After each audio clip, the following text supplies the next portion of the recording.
العالمین والصلاة والسلام علی سید الانبیاء والمرسلین وعلی آلہ واصحابہ اجمعین اما بعد فاعوذ باللہ من الشیطان الرجیم بسم اللہ الرحمن الرحیم وما أرسلناك إلا رحمة للعالمين آمنت بالله صدق الله العظيم محمد کے ساتھ پڑھیے الصلاة والسلام عليك یا رسول اللہ، الصلاة والسلام عليك یا حبیب اللہ، الصلاة والسلام عليك یا سیدی یا رحمة للعالمین وعلى آلك وأصحابك یا سیدی یا خاتم النبیین۔ مانگنے والوں دعاؤں میں مدینہ مانگو، مانگنے والوں دعاؤں میں مدینہ مانگو، زندگی مکے میں اور طیبہ میں مرنا مانگو، بعد مرنے کے مہک اٹھیں قبر کے خوشے، بعد مرنے کے مہک اٹھیں قبر کے خوشے، اس لیے رب سے محمد کا پسینہ مانگو، ڈوب جانے کا کوئی خوف نہ ہوگا تم کو، ڈوب جانے کا کوئی خوف نہ ہوگا تم کو، پنج تن جس پہ لکھا ہو وہ سفینہ مانگو۔ عزت و وقار کی مسند پر براجمان خوش نصیب خوش بخت پیارے نبی کے پیارے امتیوں، حضور نبی کریم صلی اللہ علیہ وسلم کی پاکیزہ حیات طیبہ کے حوالے سے گفتگو چلتی آ رہی ہے۔ پچھلے جمعہ کو ہم نے اس بات کو سنا کہ امام الانبیاء صلی اللہ علیہ وسلم 2.5 سال حضرت حلیمہ سعدیہ رضی اللہ تعالی عنہ کے پاس رہے۔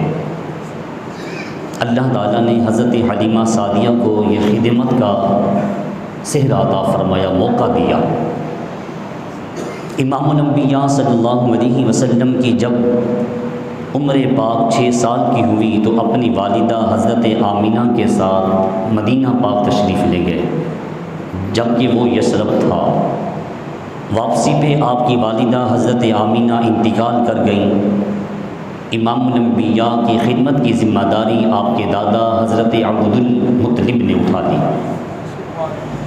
8 سال کے ہوئے تو آپ کے دادا بھی دنیا سے رحلت فرما گئے، تو آپ کی خدمت ابو طالب کے ذمہ آئی۔ امام الانبیاء علیہ السلام کے چچا ہیں۔ حضور علیہ السلام کی جب عمر پاک ہوئی نا 12 سال، تو آپ کے چچا ابو طالب تجارت کا سامان ملک شام کی طرف لے جانے لگے۔ حضور علیہ السلام نے اصرار کیا کہ مجھے بھی ساتھ چلنا ہے۔ چچا نے کہا کہ آپ کا بچپنا ہے، آپ چھوٹے ہیں، سفر کی مصیبتیں اور مشکلات آپ کو بیمار نہ کر دیں، لیکن مصطفیٰ کریم علیہ السلام نے اصرار کیا کہ مجھے بھی ساتھ جانا ہے۔ اور یاد رکھیے گا، یہ اصرار بچپنے کی وجہ سے نہیں تھا، بلکہ تورات و انجیل کے اندر یہ بات لکھی ہوئی تھی کہ جو آخر الزمان پیغمبر ہوں گے وہ 10 یا 12 سال کی عمر پاک میں ملک شام کا سفر کریں گے۔ اس لیے اگر ابو طالب رکنا بھی چاہتے تو حضور رکنے کے لیے تیار نہ تھے۔ امام الانبیاء علیہ السلام وہاں تشریف لے گئے۔ اس علاقے میں ایک عیسائی سادھو تھا جسے وہ اپنی زبان میں راہب کہتے ہیں۔ سیرت نگاروں نے اس کا نام لکھا جرجیس، لیکن مشہور تھا بحیرہ کے نام سے۔ اس دور میں اس بندے کی شہرت ایسے ہی تھی جیسے ہمارے آج کے دور میں داتا علی حجویری کی شہرت ہے۔ میں مماثلت کی بات نہیں کر رہا، اس کو کسی اور اینگل سے نہ دیکھیے گا، میں شہرت کی بات کر رہا ہوں۔ اور یہ بھی آپ کو یاد رہے کہ حضور علیہ السلام کے امتی کے برابر دیگر انبیاء کا کوئی امتی ہو نہیں سکتا، یہ عام امتی کی بات ہے۔ تو داتا علی حجویری تو حضور کی امت کے اولیاء کے سرتاج ہیں۔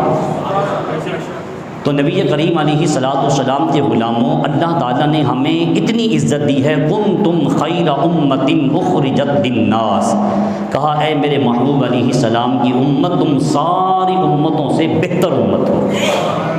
تو اس علاقے میں اس پادری کی ایسے ہی شہرت تھی، مشہور تھا، لوگ اسے بہت بڑا عالم، بہت بڑا اللہ کا نیک بندہ سمجھتے تھے، لیکن یہ بندہ کسی بندے سے ملنے کو تیار نہیں ہوتا تھا، کسی سے ملاقات، لوگ اس کی زبان سے اپنے سلام کا جواب نکلوانے کے لیے ترسا کرتے تھے۔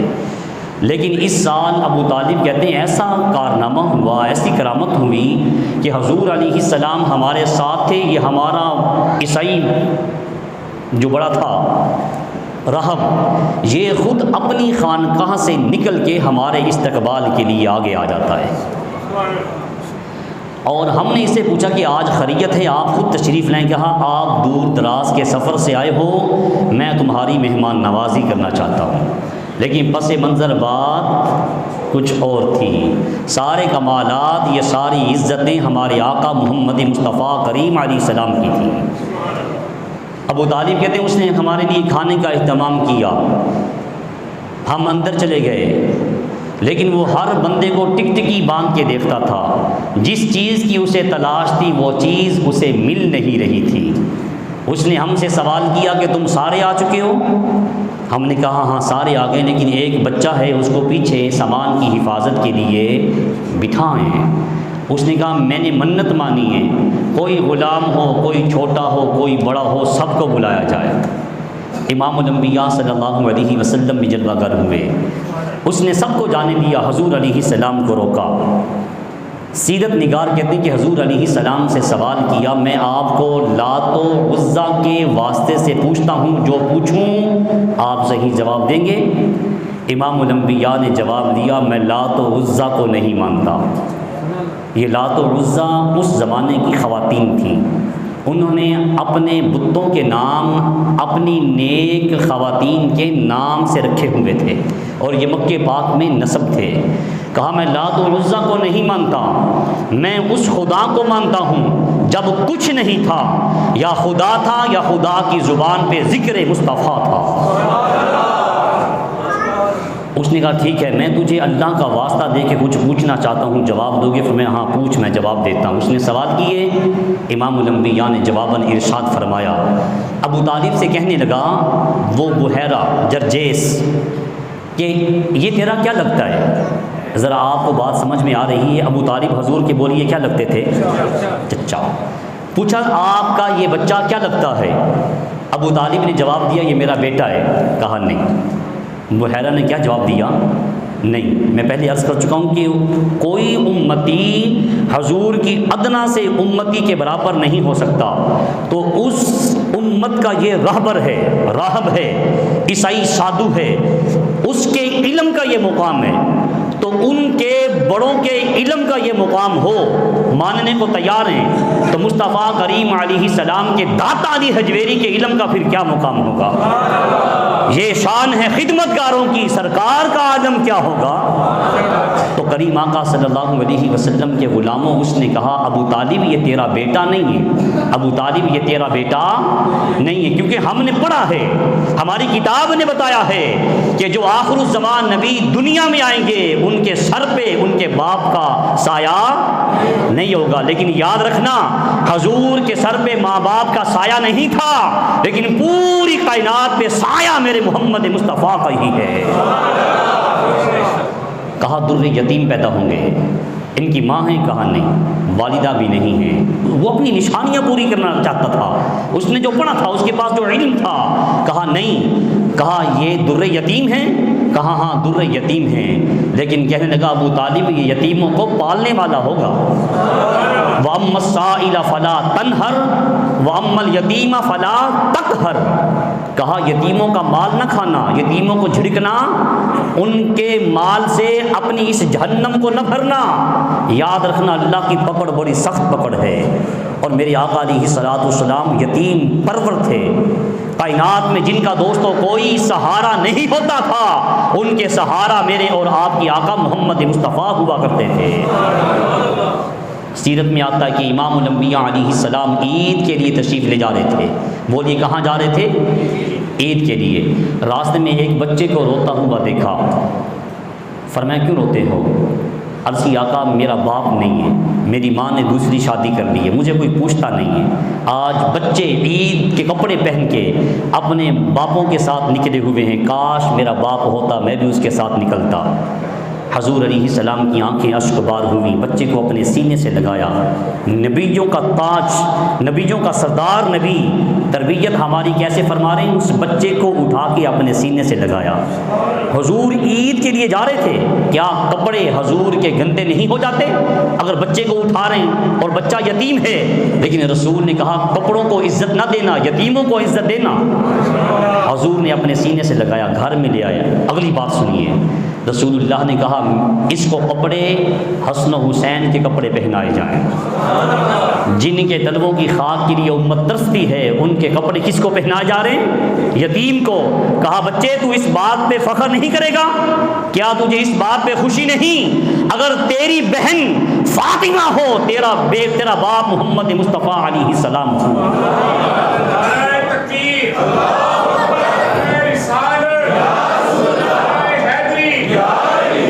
یہ کریم آقا صلی اللہ علیہ وسلم نے ہماری تربیت فرمائی ہے. یہ کیسا انقلاب ہے, یہ کیسی تبدیلی ہے. جس معاشرے میں لوگ بچوں کو زندہ درگور کرتے تھے, امام الانبیاء نے ان یتیموں کو کہاں سے اٹھایا, کہاں عزت کی مسند میں فائز کیا اور ہمیں بتایا کہ لوگوں اپنے بچوں کی طرف توجہ کرو. امام الانبیاء صلی اللہ علیہ وسلم بچپن میں بچوں کے ساتھ کھیلتے نہیں تھے. کہا ہم کھیلنے کے لیے نہیں آئے, وما خلقت الجن والانس الا لیعبدون, اے لوگوں ہم تو اپنے رب کی بندگی کرنے کے لیے آئے ہیں. حضور علیہ السلام نے ایسی تربیت فرمائی. میں رک کے بات عرض کرنا چاہتا ہوں, ہمیں بھی دوستو اپنے بچوں کی طرف توجہ کرنا ہے. ہم بچوں کو موبائلوں پہ لگا کے بیٹھ جاتے ہیں اپنی مصروفیت کی وجہ سے. ہمیں فزیکل اپنے بچوں کو ٹائم دینا ہے.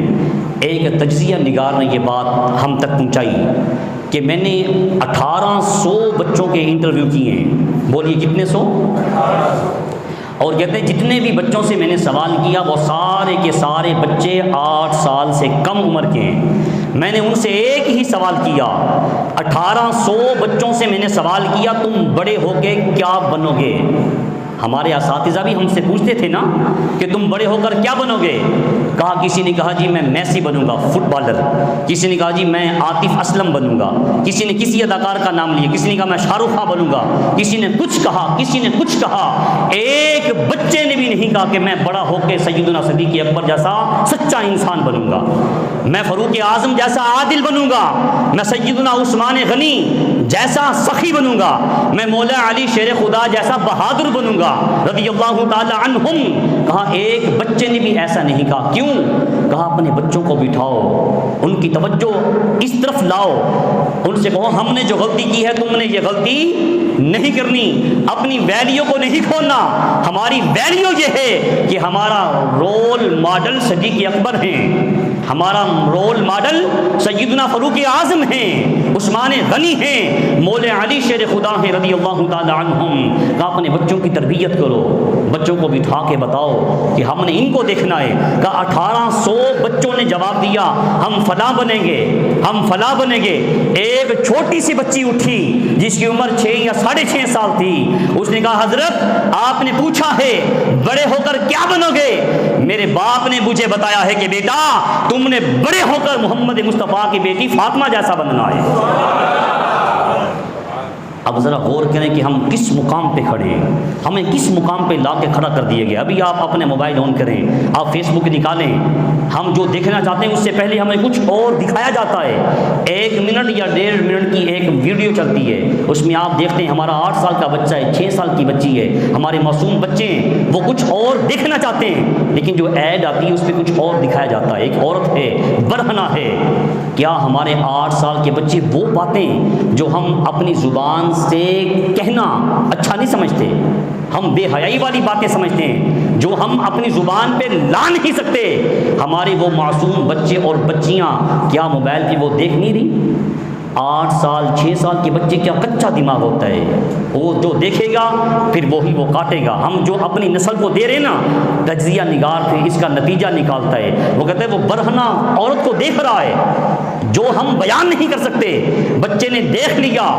پھر بتاؤ آنے والے 10 سال میں ہماری جو یہ پیداوار ہوگی، جو ہماری نسل ہوگی، جن کو ہم نے جنم دیا ہے، وہ کس کٹہرے میں آ کے کھڑے ہوں گے، کن راستوں پہ ہوں گے؟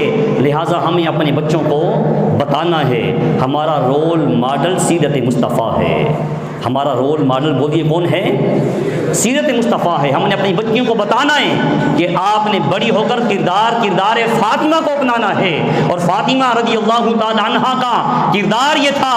عرض کرتی ہیں رب ذوالجلال، یہ تیری بندی دل کھول کے تیری بندگی کرنا چاہتی ہے، لیکن تیری رات اتنی چھوٹی ہے میں ایک سجدہ مکمل نہیں کر پاتی۔ اے باری تعالیٰ رات اتنی طویل بنا، یہ تیری بندی دل کھول کے تیری بارگاہ میں سجدہ تو کر سکے۔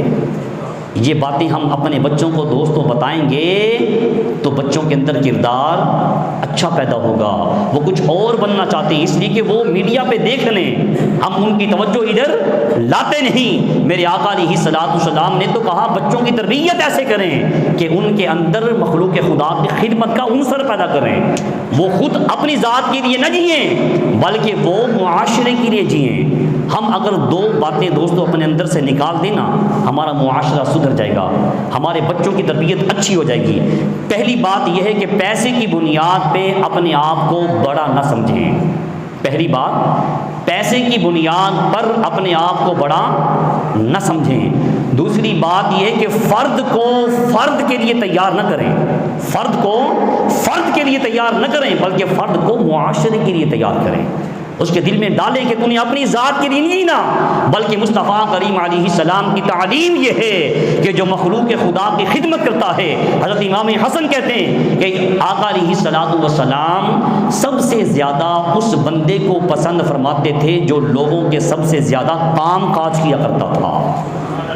تو پتہ یہ چلا لوگوں کی خدمت کرنے والا مصطفیٰ کریم علیہ السلام کا محبوب بندہ ہے، پسندیدہ بندہ بننا چاہتے ہو تو پھر معاشرے میں یہ تبدیلی لاؤ۔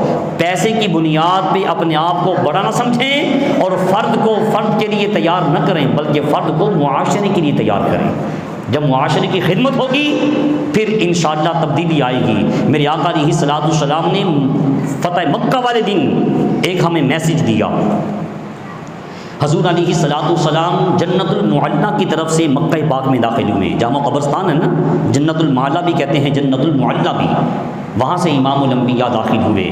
حضور علیہ السلام نے سر مبارک پہ کالے رنگ کا امامہ شریف پہنا ہوا تھا، اور حضور علیہ السلام کسی کام کی وجہ سے اپنا امامہ یوں اتارنے والے تھے۔ آپ کے دونوں ید اللہ والے ہاتھ یوں امامہ شریف پر تھے اور یوں امامہ شریف اتار کے رکھنا چاہتے تھے، بس تھوڑا سا یوں اٹھایا ہوا تھا۔ کسی صحابی نے عرض کی آقا آپ نے جن 9 لوگوں کو قتل کرنے کا حکم دیا ہے وہ اشتہاری تھے، ان میں سے ایک بندہ مل گیا ہے، اس کو معاف کر دیں یا قتل کر دیں؟ رسول اللہ نے یہ نہیں کہا کہ ٹھہرو مجھے اپنا امامہ رکھنے دو پھر بات کرتا ہوں، نہیں، امام الانبیاء نے اپنے امامے کو وہیں رکھا، ہاتھ ہٹا لیے، کہا وہ جہاں بھی ملے اسے قتل کر دیا جائے۔ یہ گستاخ رسول تھا، 9 لوگ تھے، یہ ابن قتل تھا، کہا اس کو قتل کر دیا جائے۔ اس نے کعبۃ اللہ کے رسوں کو پکڑ کے نا اپنے آپ کو غلاف کعبہ کے اندر چھپا دیا تھا، کہا جہاں ملے، کہا حضور وہ غلاف کعبہ میں چھپ چکا ہے، کہا اسے قتل کر دیا جائے۔ ادھر حضور حرب اور تلوب کے درمیان تھے، یہ 2 وادیاں ہیں، ان کے درمیان تھے، تو آقا علیہ السلام کی نظر پڑی ایک مادہ جانور اپنے بچوں کو دودھ پلا رہی تھی۔ اس نے اپنی نگاہوں سے حسرت بھری عرض پیش کی، آقا آپ کا لشکر جرار آ رہا ہے، یہ میرے معصوم بچے دودھ پی رہے ہیں، اگر وہ یہاں سے گزریں گے مجھے اور میرے بچوں کو کچل ڈالیں گے، کوئی مہربانی فرمائیں۔ اس لیے کہ آپ تو رحمت للعالمین ہیں نا، کرم نوازی فرمائیں۔ آقا علیہ السلام نے جمیل ابن سلاقہ کو بلایا، ڈیوٹی لگائی، کہا یہ لشکر جب تک گزر نہیں جاتا تو نے یہاں کھڑے ہو کر اس مادہ کی اور اس کے بچوں کی حفاظت کرنی ہے۔ اب یہ دونوں باتیں آپ نے سامنے رکھ کر نتیجہ نکالنا ہے۔ ادھر ایک انسان کو قتل کیا جا رہا ہے، کہا جہاں ملے وہ غلاف کعبہ میں چھپ چکا ہے، کہا قتل کر دیا جائے، اور ادھر جانور کے بچوں کی حفاظت کے لیے مجاہد کی ڈیوٹی لگائی جا رہی ہے۔ حضور کیا سمجھانا چاہتے ہیں؟ کہا جو گستاخ رسول ہے وہ جانور سے بھی بدتر ہے، وہ غلاف کعبہ میں چھپا ہوا ہے، کہا قتل کر دیا جائے۔ اس لیے پھر ہمارا ایمان ہے گستاخ رسول کی ایک ہی سزا، لیکن یہ اسلامی جمہوریہ پاکستان کی عدالت فیصلہ کرے گی، لیکن حکم کا ملا کہ اسے قتل کر دیا جائے، لیکن جانور کی حفاظت کر کے سبق یہ دیا کہ تمہارے پاک پیغمبر علیہ السلام جانور کے بچوں کی اتنی حفاظت کر رہے ہیں تو وہ انسانوں کے بچوں کی کتنی حفاظت کرتے ہوں گے۔ تو سبق درس یہ دیا کہ اپنی ذات کے لیے نہ جینا، لوگوں کے لیے جینا، جو لوگوں کے کام کاج کرتا ہے امام الانبیاء صلی اللہ علیہ وسلم اسے پسند فرماتے ہیں۔ بسرا نے کہا ان کا باپ ہے؟ کہا نہیں ہے۔ پہلے کہا میرا بیٹا ہے، کہا نہیں یہ آپ کا بیٹا نہیں ہو سکتا ابو طالب، ہم نے پڑھا ہے۔ کہا ہاں یہ میرا بیٹا نہیں، میں اس کا چچا ہوں، یہ میرا بھتیجا ہے۔ کہا ان کی والدہ ہیں؟ کہا نہیں والدہ بھی نہیں ہے۔ کہا ہم نے تورات و انجیل میں پڑھا ہے، قرآن مجید فرماتا ہے کہ یہ یہود و نصارہ مصطفیٰ کریم علیہ السلام کو ایسے جانتے ہیں کہ جیسے اپنے سگے بیٹوں کو جانتے ہیں، ان کو پہچان تھی۔ تو پھر حضور علیہ السلام کو بٹھا کرنا آپ کی قمیض مبارک کو اٹھا کر رسول اللہ کے دو کندھوں کے درمیان مہر نبوت کو دیکھنے لگا۔ اللہ رسول محمد یہ حضور علیہ السلام کی مہر تھی۔ ہر نبی کی مہر ہاتھ پہ ہوتی ہے، حضور علیہ السلام کی ختم نبوت کی مہر کہاں تھی؟ دو کندھوں کے درمیان۔ ہر نبی کے ہاتھ پہ اس لیے ہوتی تھی کہ کوئی بھی آئے اسے پوچھنا نہ پڑے کہ تم نبی ہو یا نہیں ہو، وہ مہر کو دیکھ کے پہچان جاتا تھا یہ اللہ کا پیغمبر ہے، اللہ کے رسول ہیں۔ حضور علیہ السلام کے ہاتھ پہ کیوں نہیں تھی؟ حضور کے دو شانوں کندھوں کے درمیان کیوں تھی؟ کہا اللہ نے مصطفیٰ کا یہ رخ مصطفیٰ ہی اتنا خوبصورت بنا دیا تھا، یہ چہرہ بددہا ہی اتنا حسین اتنا خوبصورت تھا، جب بھی کوئی آتا تھا اسے حضور کا چہرہ تک کے مہر نبوت کے پوچھنے کی حاجت نہیں رہتی تھی۔ اس لیے تو پیر مہر علی شاہ نے کہا تھا مک چند بدر شاہ شانی ہے، کال متھے چمکتی لاٹ نورانی ہے، کالی زلف آنکھ مستانی ہے، مخمور اکھیں کتھے جا اڑیاں۔ یہ حضور علیہ السلام کا رخ انور۔ تو کہا ابو طالب انہیں واپس لے جاؤ، ہم نے اپنے علم کے مطابق پڑھا ہے کہ اگر یہ آگے چلے گئے نا یہودی ان کے دشمن ہیں، ان کو واپس لے جاؤ۔ حضور علیہ السلام وہاں سے پھر واپس پلٹے۔ حضور علیہ السلام نے یہ تجارت کا ایک سفر کیا، ایک پہلے بھی سفر ایک اس کے بعد کیا، وہ سفر تھا بصرہ کی جانب، شام کی طرف۔ یہ سیدہ خدیجہ رضی اللہ تعالی عنہا کا تجارتی مال تھا، حضور علیہ السلام لے کے چلے، میسرہ آپ کا غلام ساتھ تھا۔ جہاں حضور علیہ السلام نے یہ مال فروخت کیا اللہ تعالیٰ نے دگنی پروفٹ عطا فرمائی، ڈبل منافع، اس لیے کہ امام الانبیاء علیہ السلام نے ہمیں تجارت کے اصول دیے، پوری ایک فقہ ہے اس کے اندر، حضور علیہ السلام کے پورے اصول ہیں کہ تجارت کس طرح کرنی ہے۔ حضور نے بتایا کہ یہ مال خدیجہ کا ہے لیکن ٹائم وقت کون دے رہا ہے؟ میں دے رہا ہوں، ایک قیمت طے پائی تھی، حضور علیہ السلام لے گئے۔ سیدہ خدیجہ فرماتی ہیں کہ میں اوپر بیٹھ کے دیکھ رہی تھی، جب حضور علیہ السلام واپس پلٹے نا میری آنکھ نے دیکھا کہ میرے غلام پہ دھوپ تھی، مصطفیٰ پہ آسمانی بادل نے سایہ کیا ہوا تھا۔ ابو طالب کہتے ہیں میں نے اس راہب سے پوچھا تھا جس نے کہا نا کہ یہ آخر الزمان نبی ہیں، میں نے کہا تو نے پہچانا کیسے؟ بچے تو ہمارے ساتھ اور بھی ہیں، تو نے کیسے پہچانا؟ کہا جب تم آ رہے تھے نا مجھے اندر بیٹھے ہوئے مصطفیٰ کے جسم کی خوشبو آ گئی تھی، اور جب تم آ رہے تھے میں نے دیکھا کہ تم جب چلتے تھے یہ پہاڑوں کے پتھر اٹھ کے کہتے تھے یا نبی سلام علیکہ، یا رسول سلام علیکہ۔ اور جس درخت کے نیچے تم بیٹھے ہو نا، جب حضور کے بیٹھنے کی باری آئی تھی درخت کے نیچے سایہ نہیں تھا، میں نے دیکھا کہ حضور جہاں بیٹھے نا درخت نے اپنی ٹہنیوں کو مصطفیٰ پہ جھکا دیا تھا، اور جب تم آ رہے تھے میں نے اپنی آنکھوں سے دیکھا وہ پتھر اٹھ اٹھ کے مصطفیٰ پہ درود و سلام پڑھتے تھے۔ تو اس بات کی تصدیق سیدہ خدیجہ کرتی ہیں، فرماتی کہ جب حضور واپس پلٹے تو میں نے دیکھا کہ بادل نے آپ کے اوپر سایہ کیا ہوا تھا۔ میرے غلام میسرہ نے مجھے بتایا کہ اللہ تعالیٰ نے اس بندے کے ہاتھوں ڈبل منافع دیا ہے۔ تو سیدہ خدیجہ کہتی ہیں پھر میرے دل میں رسول اللہ کی محبت پیدا ہوئی، میں نے پیغام نکاح بھیجا۔ بولی کس نے نکاح کا پیغام بھیجا؟ عمر پاک کتنی تھی؟ 40 سال۔ کتنی عمر؟ ہمارے اس معاشرے میں 40 سال کی عمر کو بانجھ کہا جاتا ہے کہ اب یہ شادی کی عمر کے لائق نہیں رہی۔ انہوں نے پیغام بھیجا۔ امام الانبیاء علیہ السلام کی عمر پاک 25 سال تھی۔ حضور علیہ السلام نے اپنے چچا سے مشورہ کیا۔ ہمیں ایک یہاں سے درس دوستو یہ ملتا ہے کہ خالی لڑکے کو حق نہیں پیغام نکاح بھیجنے کا، لڑکی کو بھی یہ حق ہے۔ اگر لڑکی کہیں نکاح کرنا چاہتی ہے تو اپنے والدین سے ادب کے دائرے میں رہ کر، موبائل پہ نہیں، ادب کے دائرے میں رہ کے عرض کر سکتی کہ بابا جان آپ جہاں میری شادی کرنا چاہتے ہیں میں اس کو لائک نہیں کرتی، میں وہاں کرنا چاہتی ہوں، اگر آپ پسند فرمائیں تو میری وہاں کر دیں۔ سیدہ خدیجہ نے پیغام بھیجا۔ پتہ یہ چلا لڑکیوں کو بھی پیغام نکاح بھیجنے کا حق ہے، لیکن طریقہ شریعت کی حدود و قیود کے اندر رہ کر، شریعت کی دیواریں پھلانگ کر نہیں، جس طرح آج ہمارے ہاں ہو رہا ہے کہ موبائل پہ رات کو لگے ہوئے ہیں۔ نہیں، اس لیے کہا کہ اپنی بچوں کی طرف توجہ کریں، تربیت کریں، تربیت کی بہت ضرورت ہے۔ ان کو بدلیں، انہیں رول ماڈل دیں، ان کے سامنے کردار سیدنا صدیق اکبر رکھیں، ان کے سامنے کردار سیدنا فاروق اعظم رضی اللہ تعالی عنہ کا رکھیں۔ تو سیدہ خدیجہ الکبریٰ رضی اللہ تعالی عنہا نے پیغام نکاح بھیجا۔ رسول اللہ نے مشورہ کیا، ابو طالب نے قبول کیا۔ حضور علیہ السلام کی پہلی شادی، پہلا نکاح 25 سال کی عمر پاک میں ہوتا ہے۔ حضور علیہ السلام تشریف لائے، ابو طالب نے آپ کا وہ خطبہ نکاح پڑھا جو اس شریعت کے مطابق تھا، اس لیے کہ ابھی تو رسول اللہ نے نبوت کا اعلان نہیں کیا تھا، لیکن حضور نبی تھے۔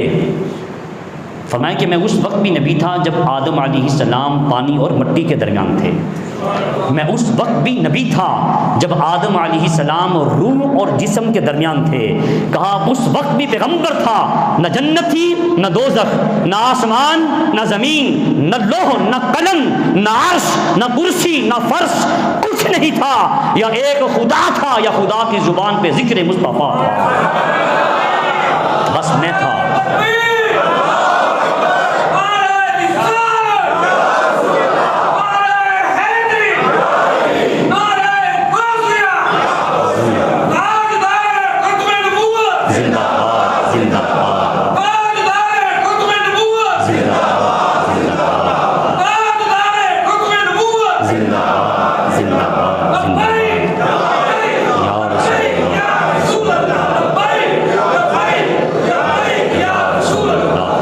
آپ کی محبتوں کو سلامت رکھے۔ جس بندے نے یہ جذبات سے حضور کا نام بلند کیا، اللہ تعالیٰ ان کے مقدر کے نصیب بھی بلند فرما دے۔ تو کریم آقا صلی اللہ علیہ وسلم کا یہ پہلا نکاح ہے۔ حضور علیہ السلام نے 50 سال سیدہ خدیجہ کے ساتھ گزارے ہیں۔ 25 سال کی عمر پاک میں نکاح کیا، پھر 25 سال حضور کی عمر پاک 50 سال تھی، کس کے ساتھ گزارا؟ ایک بوڑھی خاتون کے ساتھ۔ یہ بات سمجھانے کے لیے عرض کر رہا ہوں، اس کو بے ادبی نہ سمجھیے گا۔ 40 سال کی بانجھ عورت سے، لیکن اللہ رب العالمین نے حضور کو ساری اولاد انہی کے جسم پاک سے عطا فرمائی۔ اللہ نے بیٹے بھی عطا فرمائے، بیٹیاں بھی عطا فرمائیں، پھر امام الانبیاء نے تربیت بھی فرمائی، پھر حضور نے ازواج کے ساتھ حسن سلوک کی داستانیں بھی رقم فرمائیں، کیونکہ ہمارے لیے ایک سبق تھا نا، لقد کان لکم فی رسول اللہ اسوۃ حسنہ۔ سیدہ فاطمہ رضی اللہ تعالی عنہا بیان فرماتی ہیں، امام الانبیاء صلی اللہ علیہ وسلم کی یہ رفیقہ حیات میری اماں جان بیمار ہوئی، مجھے کہا اپنے بابا جان کے پاس جاؤ چادر لے کے آؤ۔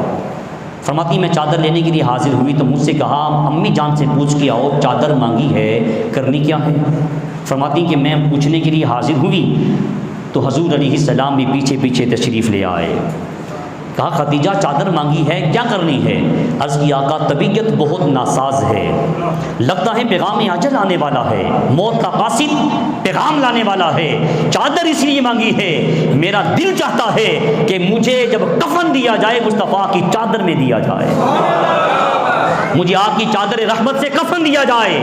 کہا خدیجہ حضور رو رہے تھے، کہا تو نے چادر مانگی ہے، اللہ کی عزت کی قسم اگر آج تو میرے جسم کی جلد مانگتی نا میں تیرے لیے وہ بھی پیش کر دیتا۔ یہ بات کہہ کے بتایا کیا کہ اپنی بیویوں کو لونڈی نکرانی غلامہ نہ سمجھنا، بلکہ حضور علیہ السلام ازواج کو عزت عزت کی مسند پہ بٹھا کے جا رہے ہیں۔ حضور علیہ السلام کی ساری اولاد سوائے ایک بیٹے کے، ماریہ قبطیہ، یہ حضور علیہ السلام کی زوجہ تھیں، ان کے بطن پاک سے ایک بیٹا پیدا ہوا، باقی ساری حضور علیہ السلام کی اولاد بیٹے تو بچپن میں ہی رحلت فرما گئے۔ اس لیے میرے آقا نے کہا کہ میرے بیٹے حسن و حسین ہیں، میرے بیٹے حسن و حسین ہیں۔ تو کریم آقا صلی اللہ علیہ وسلم کی یہ 50 سالہ زندگی، پھر حضور نے 40 سال کی عمر پاک میں اعلان نبوت کیا۔ سیدہ خدیجہ فرماتی ہیں غار ہیرا میں تشریف لے جاتے، کچھ ساز و سامان ساتھ ہوتا، وہاں بیٹھ کے اپنے رب کی نام کی مالا جپتے، اللہ کی پاکی بولتے۔ پھر جبریل امین بارگاہ مصطفیٰ میں حاضر ہوئے، اقرأ بسم ربک الذی خلق۔ یہ ساری باتیں آپ نے سنی ہوئی ہیں دوستو۔ یہ بیان کرنے کا مقصد یہ ہوتا ہے کہ ہم اپنا بھولا ہوا سبق یاد کر لیں کہ ہمارے کریم آقا علیہ السلام کی زندگی پاک کے یہ لیل و نہار، یہ سانسیں، یہ منٹ، یہ سیکنڈ، یہ گھنٹے، یہ راتیں کیسے گزریں، دن کیسے گزرے اللہ کی پاکی بولتے ہوئے۔ سیدہ خدیجہ فرماتی کہ حضور علیہ السلام کی بارگاہ میں جبریل امین قرآن کی یہ پہلی 5 آیات لے کے نازل ہوئے۔ پہلی کتنی آیتیں نازل ہوئیں؟ 5۔ اقرأ بسم ربک الذی خلق خلق الانسان من علق۔ محبوب پڑھیے، اقرأ پڑھیے، کہا نہیں میں پڑھنے والا نہیں۔ پھر کہا اقرأ پڑھیے، کہا میں پڑھنے والا نہیں۔ حضور علیہ السلام کا ایک لقب ہے امی۔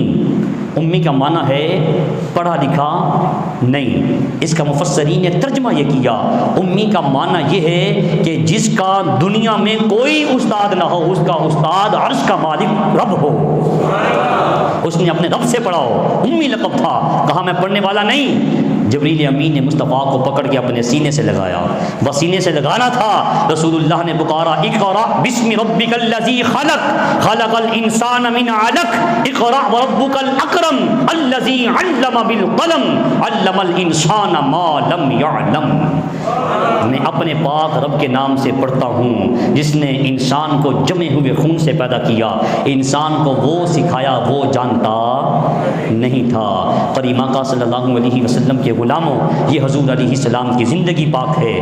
پھر اعلان نبوت کیا، لوگ دشمن ہوئے، بیگانے تو بیگانے، اپنے بھی دشمن ہوئے، راستے میں کانٹے ڈالے گئے۔ حضور علیہ السلام کے گلے میں وہ اپنے کپڑے ڈال کے حضور علیہ السلام کو دکھ دیتے، تکلیفیں دیتے۔ وہ کہتے اپنا نام، اپنے اللہ کا نام لینا چھوڑ دو، آج ہم ہوا کے نیچے بیٹھ کر قالین پہ بیٹھ کے رب کا نام نہیں لے سکتے۔